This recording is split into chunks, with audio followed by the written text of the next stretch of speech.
વાપીના ગીતાનગર જે type road પર મોડી રાત્રે લોહિયાળ ખેલ ખેલાયો। બે યુવકોના જૂથ વચ્ચે થયેલી બબાલ જોતજોતામાં લોહિયાળ હુમલામાં ફેરવાઈ ગઈ।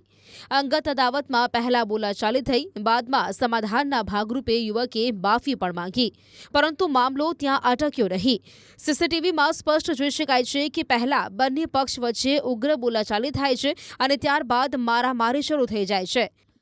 આરોપીઓમાંથી એક યુવક ચપ્પુ લઈને આવે છે અને અન્ય યુવકને આપે છે। ત્યારબાદ આરોપી આવેશમાં આવી પિયુષ ઉર્ફે લકી રાજેશ ગોંડ પર પેટના ભાગે ચપ્પુના ઘા ઝીંકી દે છે।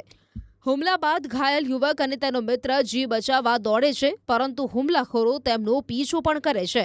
પરિવારજનો અને મિત્રો ઘટના સ્થળે પહોંચી ગંભીર હાલતમાં પિયુષને સારવાર માટે વલસાડ સિવિલ હોસ્પિટલ ખસેડે છે। આ સમગ્ર ઘટનાના સનસનીખેજ દ્રશ્યો સીસીટીવીમાં કેદ થયા છે।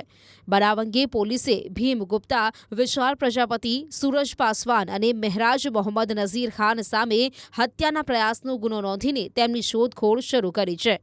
પોલીસે સીસીટીવી ફૂટેજના આધારે વધુ તપાસ શરૂ કરી છે।